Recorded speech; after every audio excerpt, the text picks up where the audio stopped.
cash och det flash och det guldtand. En podcast ni inte kan vara utan. Det cash och det flash och det guldtand. En podcast ni inte kan vara utan. Guldtand. Welcome back to Guldtands Podcast. Today we will continue with part 2 with Mark Collett, so stay tuned. Välkomna tillbaka till Guldtands Podcast. Idag ska vi köra vidare med del 2 av Mark Collett här i Guldtands Podcast. Det blir ju en del trafik och en del diskussioner efter part 1 och men det förstår jag nästan att det skulle bli ringa på vattnet. Nationalism och nationalister, det är typ förbud i Sverige att intervjua dem och man får helst inte prata med dem överhuvudtaget. Men så funkar det inte i Guldtands Podcast. Här får alla prata till punkt, även om man är nationalist eller om man är något annat. Så är det. Och det börjar rota sig. Glöm inte på onsdag 06.00 då släpper vi ett nytt avsnitt av Fy-skäms podcast ihop med Cammy Rosensköld, världens bästa Cammy. Och den podden finns ju där poddar finns. Och det är smaskiga grejer på gång där kan jag säga. Jag kan avslöja lite att det kommer komma ett avsnitt här nu framöver i Fy-skäms podcast. Där vi ska snacka om samtyckeslagen. Hur är det egentligen att knulla nu när man är singel?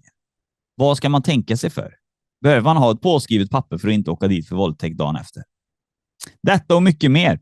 Vi kommer alltså ha en mamma i studion vars son är dömd för våldtäkt. Och hon kommer berätta deras syn på det. Så missa inte Fy-skäms, flagga den. Den är giftig som fan den podden. Nu har jag inte så mycket mer att säga utan nu kör vi vidare med Mark Collett här i Guldtands Podcast del 2. Then we take question number 2. And I think you already answered it, but we take it again. What's first motivated you to become political activate? Well, there was two things, and I mentioned this earlier. First was I grew up near a city called Leicester, where white Britons became a minority. That was the first city in the country where white Britons did become a minority. That was an education in itself.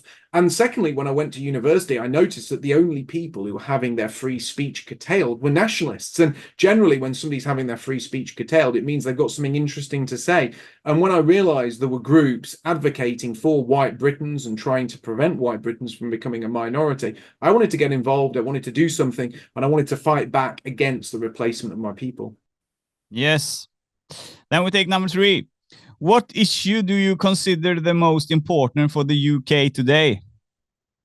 The biggest issue for the UK is mass immigration. It's the replacement of our people. Okay. Then we take number 4. How do you define the concept of nationalism? Nationalists are people who love their own country, they want to remain a majority within their country, and they want to be in charge of their own affairs, and they want their country to be governed for the benefit of their own people. So we want a Britain where white Britons are the majority. We want white Britons to be in charge of the country, and we want the country to be run for the benefit of white Britons. And I don't think any of those goals or desires are in any way outrageous. If you said that, the Japanese people want to remain a majority in Japan, they want to govern their country themselves, and they want their country to be governed in a way that was beneficial to Japanese people, everyone would say, yeah, great, and start applauding. That would be something people would say was noble. But if white people say that, there are all these boos and hisses and you're called a racist. But really, what we're fighting for is the most logical and noble cause. Okay. Then we take number 5. What decisions your movement from other nationalist groups in the UK? Well, that is very, very simple, and that's something we're very proud of. We are not just a political group. We are a community-based group. We build communities and we advocate for our community. We protect people, we provide legal assistance, and we help people. So you don't just come to us because you got a leaflet through the door and then we give you more leaflets so you can put them through more doors. That's not what we are limited to. We hold social events, we raise money for political prisoners. I do a lot of work with young people who need help with social development, help doing CVs, help getting jobs. We do lots of things like help the homeless. We engage in something we call Harvest Festival, where we produce food packages and take those food packages to people who are in need, whether they're elderly people, whether they're people who have fallen on hard times. We do a lot to actually build communities, to protect those communities, and also to educate people. A lot of our activism isn't just putting leaflets through doors. It's banner drops, it's protests, it's being on the front line when flags are going up in different areas, when there are protests against migrant centres. We help. And we make a difference. Good example of that is when they were going to turn an old RAF base in the Midlands into a migrant centre. There was a group of people camping outside the gates to try and stop that RAF base from being turned into a migrant centre. And we went down there. And I personally, there's videos of this, I personally, with other PA activists, helped build a semi-permanent structure outside the migrant centre gates, or the RAF base gates. It never ended up becoming a migrant centre thanks to the pressure that we put on the government.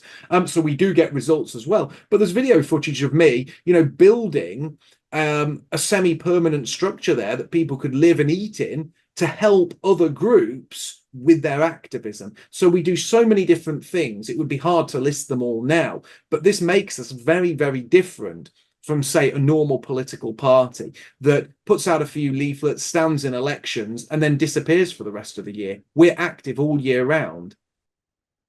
Okay. It's a long answer, so I hope you who have spoken this question is happy with the answer. We take number 6. How do you see the future of the UK in the next 20 to 30 years if it works like now? Well, if things carry on as they are, the next 20 to 30 years will see white Britons becoming a minority. Now, around 2013, a professor at Oxford University called David Coleman, he put together a report stating white Britons would be a minority by 2066 if trends continued. That date has been brought forward by 16 years. So we're now at 2050 because the trends that were taking place around 2013 have accelerated so rapidly that date has been brought forward by more than a decade and a half. So if things continue as they are, in the next 20 to 30 years, white Britons will be a minority. And as I stated earlier in the podcast, white Britons or white British births will be a minority in maternity wards this year, 2025, if the trends continue as they were going from 2023 and 2024. And the same with schools. White British school children will be a minority in the classroom by the early 2030s. So there's a clear pattern here. The most diverse demographic is the youngest.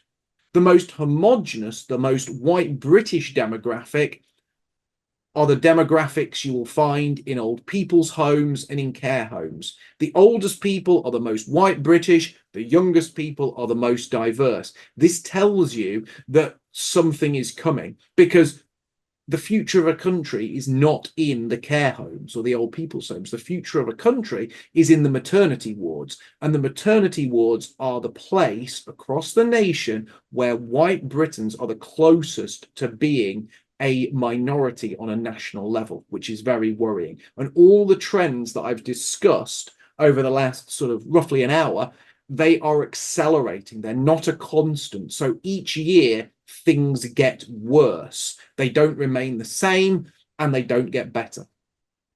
Okay. Do you want every immigration people kicked out from England, and can someone stay? Or can someone stay? We say we want to be a supermajority in our homeland. That would mean that white Britons remain somewhere between 90 or ideally around 95% of the population.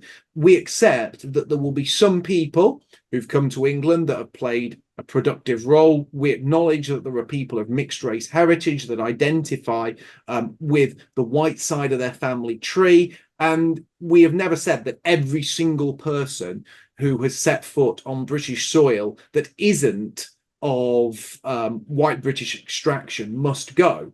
We just state that we need to remain a supermajority and that we need to be in charge of the country and that we don't want to be second-class citizens. And again, I don't think that's a particularly outrageous thing to desire. Okay. This question is a little bit hard, but it's okay for me to ask it, so I do that. Are you the new Adolf Hitler? I mean, well, I think if I'm not really sure what to say to that. I mean, the answer is probably no. I mean, obviously, Adolf Hitler rose to power in 1933, pulled his country out of the ashes, rebuilt it, and took Germany to a high point and had the support of millions and millions of people.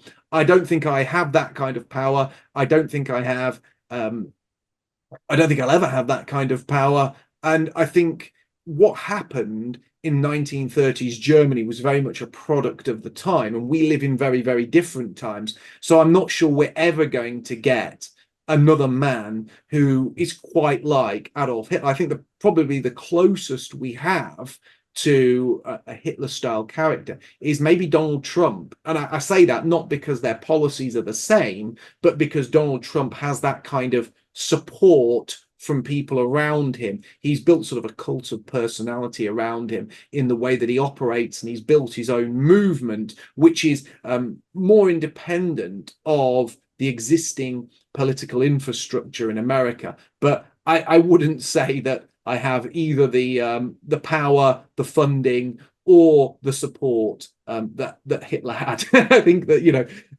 sort of ascribing those levels of power to me. Thank you if you think I have that kind of power, but unfortunately I do not. Okay. What role should culture and tradition play in a modern society? They should be central to everything. Culture and tradition should run through everything we do. I think it's I think it was a black nationalist, Mark Garvey. I'll try and get the quote, but he said a people without a history are like a tree without roots. Basically, you're destined to die. A tree without roots can't live. And if our people lose our connection to our culture and our tradition, we will be like a tree without roots. That means we are destined to be no more. Culture and tradition holds an ethnic group together. It allows a group mentality and a sense of in-group preference to be passed down from generation to generation. So it's very important. And when I was brought up in the UK, which is obviously a long time ago, I'm 45 this year. I was born in 1980. So as I was born in 1980, I grew up and went to school at a time where everyone said their prayers in assembly, where we did things like Harvest Festival, where we brought in a shoebox full of food to give to people in need, where everything was built around different parts of our culture and tradition, whether it was Easter, whether it was spring, whether it was harvest, whether it was a summer festival, whether it was the village fete, whether it was Christmas, whether it was the nativity show where, you know, children dressed up as Mary and Joseph and the three wise men and performed a little show for their parents. All of these things were part of our culture. They were part of our tradition. And it was drummed into children that these things were very important. These things have now all been slowly taken away from us. And as they've been slowly taken away, these things which were like the glue that held us together have caused our communities to disintegrate as they're taken away. And I want a return to culture, a return to tradition, a return to the village fete, a return to the nativity play, a return to Easter festival and spring celebrations and the summer fete. All of those things are very important. If we don't pass down who we are to the next generation will never have any understanding of who they are or where they come from. And if you don't know where you've come from, how can you know where you're going? Okay. How do you work to reach a wider audience with your message? Well, it's very hard for me. As I said, I'm the most banned, the most deplatformed, and the most debanked man in the whole of Europe. No one has lost as many bank accounts as me. No one has been banned from as many social networks as me. And no one has been banned from traveling to as many countries as me. Yet I've never broken the law. How is it for me to reach the public? It's difficult. But one thing I can say about myself, without being too boastful, is that I never give in. I never throw in the towel. You can find me on Rumble, you can find me on Odyssey, you can find me on Telegram, you can find me on Gab. I'm restricted to free speech platforms, but I still put out the message every week. Every week I do about 6 or 7 different shows, some in America, some in Europe, some here in Britain. I stick to that schedule. I do my own show called Patriotic Weekly Review, and I have been doing that show now under 2 different names for well over 400 episodes, so 400 weeks of back-to-back programming. I produce a weekly video or special show every week on a particular topic, and you can find all of those things on my Rumble, on my Telegram, on my Gab, on my Odyssey. Just look for Mark Collett. Look for my name. It's up there on the screen. And sometimes I do light-hearted stuff as well. Sometimes I do the odd gaming stream, the odd movie review, the odd book review. You know, I am a down-to-earth guy. I'm very approachable. I've got a book out there called The Fall of Western Man. It's free. You can download it from my website, which is thefallofwesternman.com. You can also purchase it if you want. And I'm very available. If you watch this podcast and you like what I'm saying, and you want to reach out to me with more questions, email me, mark@thefallofwesternman.com. I am very available, and I still keep up a high work rate despite being incredibly deplatformed, which does make things difficult for me, but I still keep fighting on. Okay. Which historical figures or intellectual traditions inspire you the most? People who have stood up against great odds inspire me. So, and they might not be big names throughout history. They might be people that we don't know the names of, but stood up against injustice. So people who inspire me are people who stood up against the communist regime during the Soviet era. People who inspire me are nationalists who have been jailed for speaking the truth, like my friend Sam Media. People who inspire me are people that have faced jail, faced hardship for their own beliefs.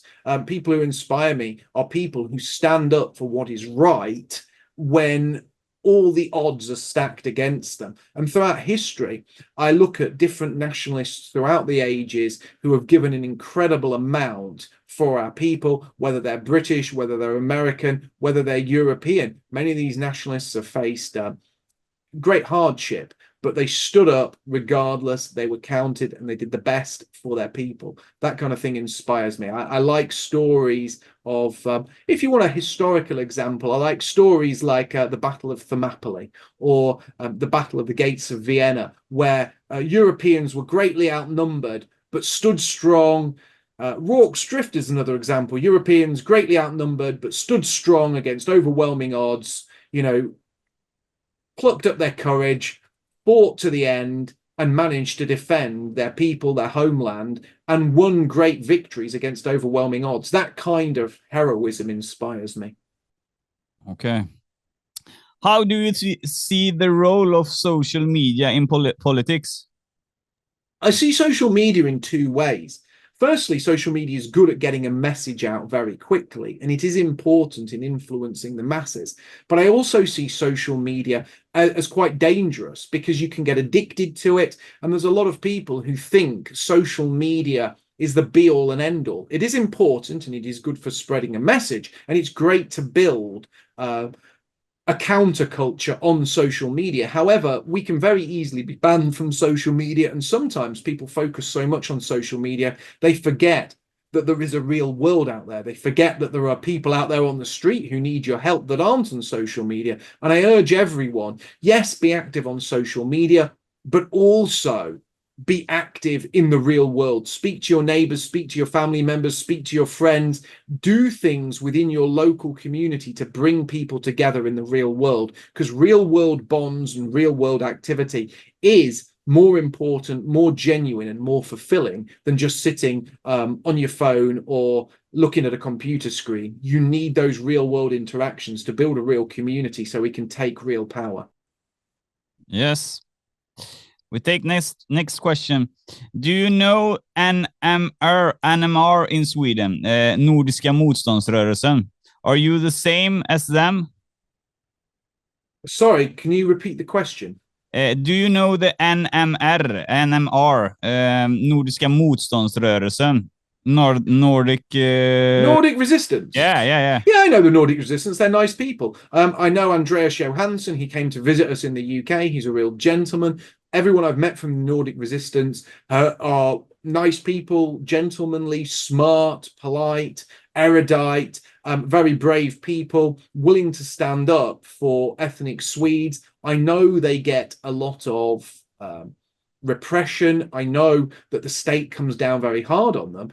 But all the people I've met from that organization have been real gentlemen and are very nice people. And I'm sure if you met them in person, you would think the same. And Andreas is a good friend. He's a wonderful man. He does a great Telegram page called Hey Buddy. He used to run an amazing podcast until it was shut down from everywhere. But he's a real genuine, kind person, a family man as well. And, you know, if you look him up, if you support him, I'm sure he'll be very grateful, and he certainly deserves it.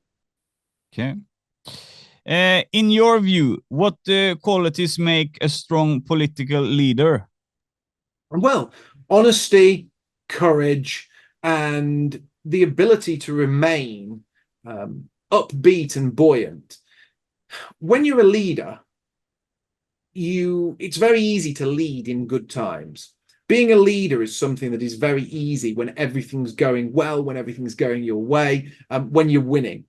Being a leader is much more difficult when you go through bad times, when you're being deplatformed, when you're being debanked, when things aren't going in your way, when the state is clamping down on you. And a good leader is someone who shows courage, bravery, who speaks well, but crucially, they are always upbeat, they are always chirpy, and they always present a strong, fighting face, whether it's a good time or a bad time. And as I said, the best leaders are the ones that will keep smiling and keep fighting, even in the darkest times. That's how you can tell a good leader from a less good leader. The good leaders or the best leaders are the ones that when the going gets tough, they dig their heels in, they keep smiling, and they keep fighting because they know it's their duty. And not just a duty to themselves and their family, but a duty to those who support them and put their faith in them. That's what makes a good leader stand out. Okay. What do you think about people who criticize you or think you're a bad human? I think that people are entitled to criticize me. You know, people are allowed to think what they want of me. But what I would suggest is if people want to criticize me, and if people think I'm a bad human, they should talk to me and they should debate me. You know, I've come on here today in good faith. I've never met you before. I'm willing to give you an interview. I'm willing to give most people interviews, unless it's just going to be a mudslinging exercise. And I'm willing to talk to people. I'm willing to have dialogue. I've gone and met Afro-Caribbeans and done podcasts with them. I've gone and met Muslims and done podcasts with them. I'm genuinely willing to talk to anyone.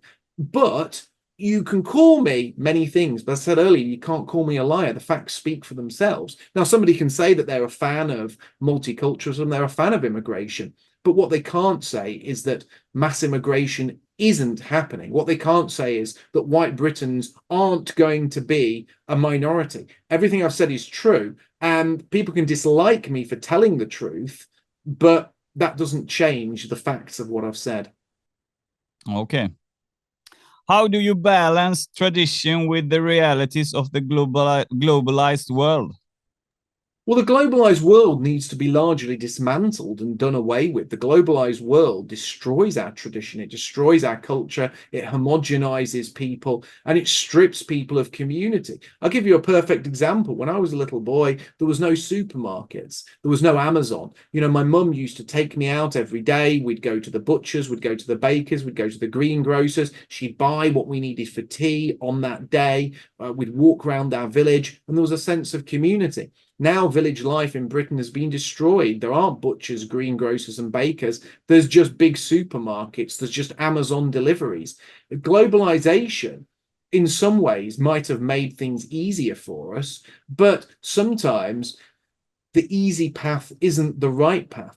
Sometimes, going out and speaking to people, going and supporting your local tradesmen or your local shops is the right thing to do, because it keeps people in business, it keeps our communities alive, it keeps our village and town life vibrant. We need that kind of thing. That's what Britain, that's what Sweden, that's what Europe was founded upon. It's what it needs. Sometimes doing the easy thing isn't the right thing. Globalization in many ways has made our lives easier, but it has also stripped a lot of the heart and soul out of our countries. And sometimes that heart, well, I would argue all the time, that heart and soul is more important than just an easier life. Okay. What role should education play in shaping national identity? Well, education is very, very important. And one thing that I think is very important is that every child is given a good education, that every child can read, can write, every child can, do basic arithmetic. These things are very important for a standard of living. But part of that education should be based on both the truth, as in a truthful retelling of our history. Many schools now teach lies. Organizations like the BBC will change racial characteristics of British kings and queens, which is disgusting and extremely unfair to rob us of our history and to distort our history in those ways. But yes, the educational system should be central to teaching white Britons who they are, and doing so truthfully, but also, like it did when I was a child, instilling culture and tradition and passing down important things to the next generation. Our next generation should understand where they came from, but that's all been stripped away. Now educational establishments teach a warped and untruthful version of history, and they teach young white children to hate themselves. It's completely unacceptable. And it's sad that educational establishments have become the enemy of white people. Okay. How do you see the relationship between economics and nationalism?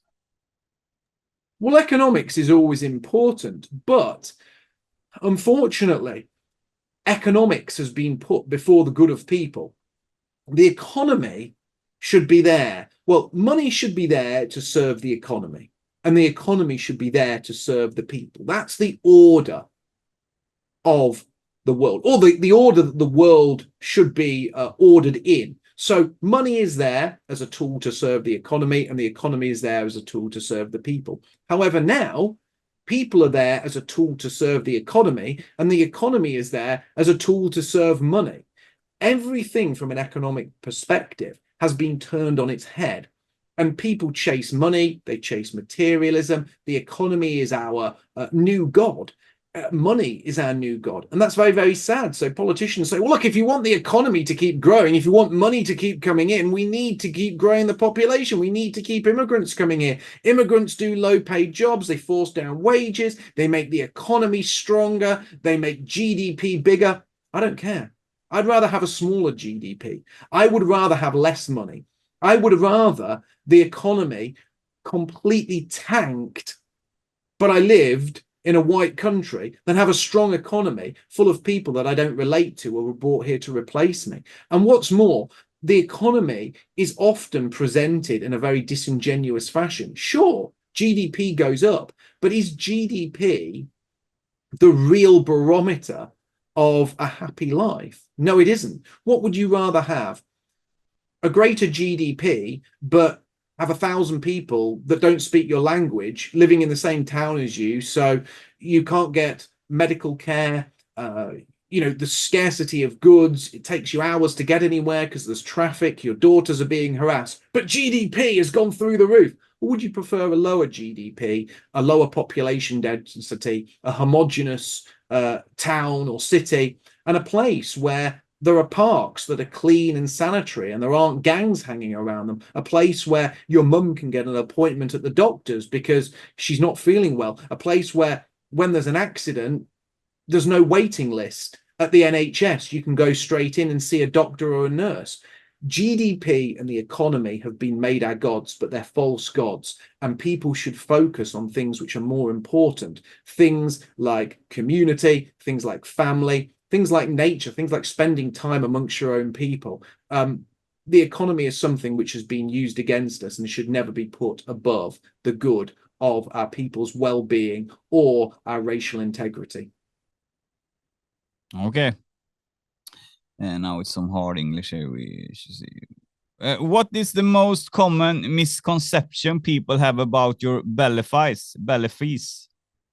My beliefs. The most common misconception people have about my beliefs is that I dislike people just because they're different. And really, I don't dislike people. As I've said earlier, I don't have any sort of hatred for people who want to come here and make a better life for themselves. I just don't want them coming here, because when they come here to make a better life for themselves, quite often they make life worse for people like me and for Indigenous Brits. I don't hate these people. I want these people to have their own place in the world. I want them to have a place where they can express themselves. Just that place isn't here in Britain. I love my own people. I don't hate other people. If I hate anyone, I hate white traitors who pass laws that make Indigenous Brits second-class citizens in their own homelands. I don't hate ethnic minorities just because they're different. That's something that people repeatedly say about me that some people sadly believe, but it's incorrect. Okay. Looking back on your career so far, what do you consider your biggest achievements and challenge is? Oh, well, I would say I was arrested in 2004 on 8 counts of incitement to racial hatred.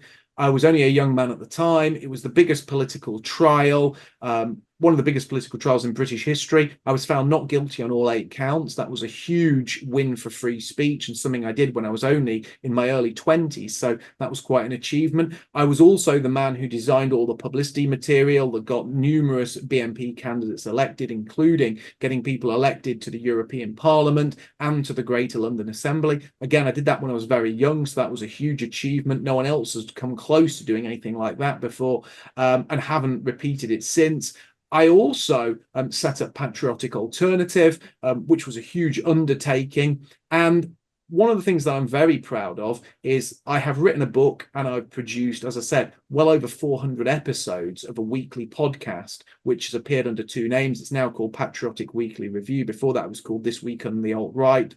And I've done that consistently. So one of the things that I'm most proud of is my consistency and the fact that everything I've done is free. I don't charge anybody any money for anything. You can watch every episode of my podcast. You can read my book. You can watch every stream I've done, all for free. I have never put anything behind a paywall. I have never tried to nickel and dime people or charge people for advice or charge people for one-on-one meetings. I am very, very honest about those things, and I do everything in my power to make sure that my message is as open and accessible to people as possible. Okay. How do you define your truly belongs to the nation and who does not? Well, it comes down to ethnicity. I mean, the English people are a distinct ethnic group, like the Japanese people are a distinct ethnic group. Thus, England belongs to the English and Japan belongs to the Japanese. That doesn't mean other people can't come here for short periods or can't in some, special cases work here. But the fact is, it's not their homeland. It's not their nation. The nation is like our house and the people living in it are like our family. Now, you can be a guest in our house, but ultimately the house belongs to the family and the family should be the ones that set the rules of the house. It's quite simple. Okay. What role, if any, should ethnic or religious minorities play in your vision of the UK? Well, firstly, as I've said, we are an ethno-nationalist group. Now, we want Britain to be overwhelmingly white British, but there would still be a certain degree, of freedom. There would still be people here who come from ethnic minority backgrounds, and they would still have a certain degree of autonomy over their own lives and their own affairs. However, they wouldn't be importing their culture to the exclusion of ours. And I don't think it right that ethnic minority groups hold so much power in our country. Britain should be governed by Britons for the benefit of Britons. That's non-negotiable. However, there would always be religious freedom, because there are people here who are Catholic, there are people here who are Protestant, there are people here who are pagan, and all of those people would argue that those religions are historic religions that have existed within the British Isles for many, many hundreds of years. I'm not going to take away people's ability to choose who they worship. However, I don't want mosques and synagogues or Hindu temples popping up on every street corner. I don't want our skyline dominated by minarets. It's as simple as that. We are not going to lose the character of our nation, our towns, or our cities to people who have come here and are transforming our towns and cities into places which white Britons do not recognize as home. Okay. Do you believe multiculturalism can coexist with nationalism, or are they fundamentally opposed? They're mutually exclusive and fundamentally opposed. Multiculturalism is the antithesis of ethno-nationalism. They're diametrically opposed. Multiculturalists, I think nationalists would be happy to some degree. So if you said to me today, right, Mark, we're going to give ethno-nationalists 10 cities, and we're going to give multiculturalists 10 cities. So there are going to be 10 cities in Britain that are just for the white British, and they'll be 95% white British. But there's going to be 10 cities in Britain which are completely multicultural. And your 10 cities will always be 95% white British, and the other 10 cities will always be multicultural. I would probably say at this point, well, that would be a good thing. That would be a good thing. We can live voluntarily around our own people, amongst our own people, and I might go for that. The multiculturalists would never agree to that. You see, multiculturalists cannot allow any white areas to exist. As soon as a white area exists, as soon as there's an area where white Britons are clustered together, multiculturalists look at that area and say, we've got to destroy that. We've got to send ethnic minorities there. We've got to send other people to that area. White Britons cannot be allowed to live in peace. And that's the difference between, that's a fundamental difference between multiculturalists and nationalists. Nationalists just want a place for themselves. Multiculturalists want every place to be multicultural. And that's because fundamentally, even they know that their system doesn't work. And they know that if there were white towns and white cities just for white Britons, those places would be far nicer to live than London, Birmingham, or Leicester. So they have to infect everywhere with the poison that already afflicts London and Birmingham. That's why multiculturalists will never rest. That's why in America, many, many cities, many, many states are multicultural. But 20 white families buy some land and set up a white settlement, and immediately multicultural lawyers are on the phone, contacting the government, looking for statutes in order to outlaw that group from doing that. Why? Why? If you want to live in a multicultural city, go to Washington, go to New York, go to Detroit. If you want to live in a multicultural city, there's so many options in America. So why do multiculturalists then have to immediately challenge 10 white families that are voluntarily living together? The reason being that those multiculturalists know that the 10 white families living together will probably create something that's better, safer, more cohesive, and a better environment to raise children in than multiculturalists have managed to do in places like New York and Detroit, which are crime-ridden hellholes. You know, multiculturalists are spiteful, vile people who want to make sure that everywhere is equally bad. I, however, would be happy with a voluntary situation where half the country was for white Britons and half the country can be multicultural. And then we can see which half is a better place to live. And then maybe that will change people's opinions. Yes.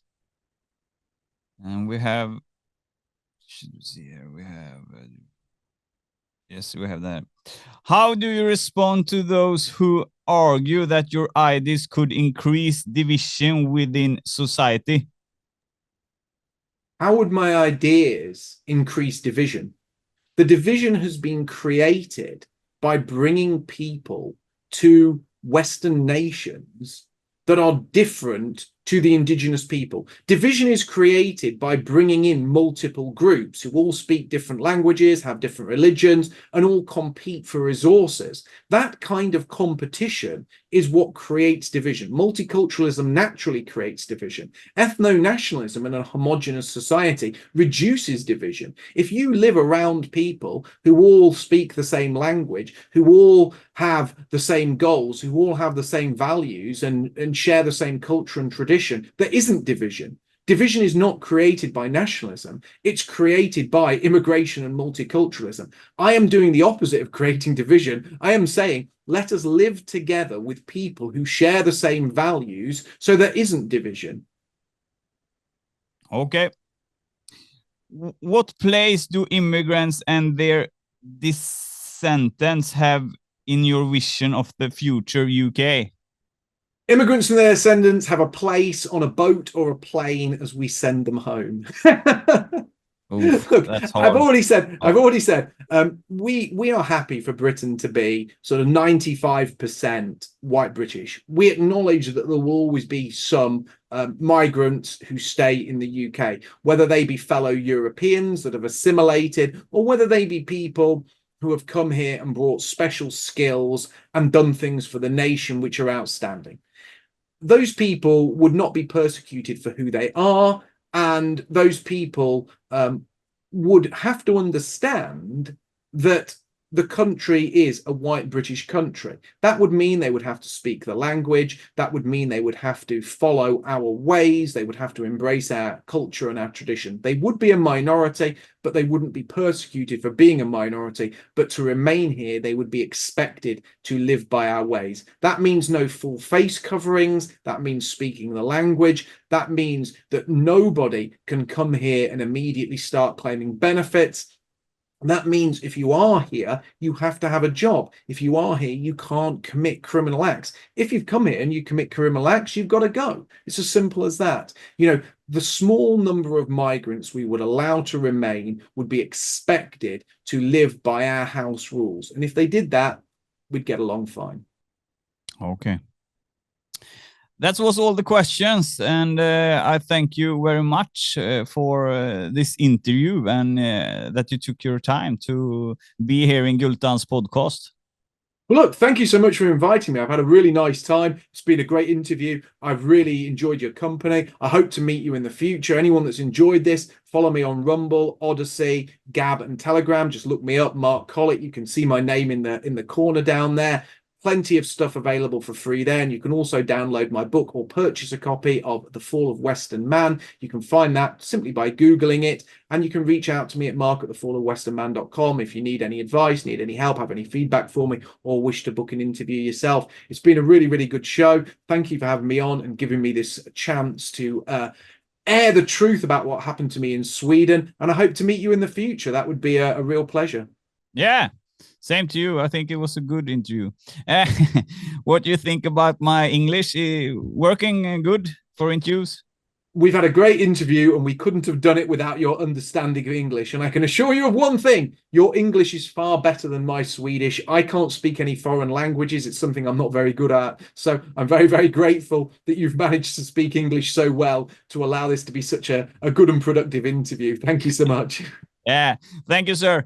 I hope we see each other in the future. Then I will bring the studio to England, and we talk about what's happening in Arlanda and how it goes. Well, thank you. I'd very much like that. Thank you, sir. Have a nice day. So, the episode is finished with Mark Collett. I hope you liked it. And don't forget to follow me on Instagram at Guldtands Podcast and YouTube at Guldtands Podcast, because I will do more English interviews in the future. So stay tuned for better episodes and more episodes in Guldtands Podcast. Ja, till er svenska följare så är det färdigt. Mark Colletts avsnitt är klart. Vi har pratat med honom nu och han har fått berätta sin syn på situationen och lite historik. Han har även svarat på frågor som folk har mejlat in. Och engelsmännen måste jag säga, jag måste ge dem en applåd. Vilka frågor de postade in alltså. Det var ju liksom grundliga frågor och jag tyckte det var riktigt intressant och glädjande att få göra en faktarik intervju på så sätt att det blir så pass fördjupande frågor. Engelskan är ju sådär och vi jobbar på det. Det var ju samma när jag började med podden. Då sa ju folk att det var skit och piss liksom, med mina intervjutekniker och sådana grejer. Men de växte ju, så jag hoppas att språket kommer med mig också. För jag ska göra en del mer liksom engelska intervjuer. Så att vi krigar vidare på det. Glöm inte att gå in och följa mig på Guldtands Podcast och prenumerera nu. Ni som är inne på YouTube-kanalen, tryck här nere och tryck på prenumerera. Dela, sprid. Visa lite kämpaglöd nu så vi kan få fart i grejerna här. Ha det bäst från Alice Guldtand. Tjena! Guldtand. Guldtand. Det cash och det flash och det Guldtand. En podcast ni inte kan vara utan. Det cash och det flash och det Guldtand. En podcast ni inte kan vara utan. Guldtand.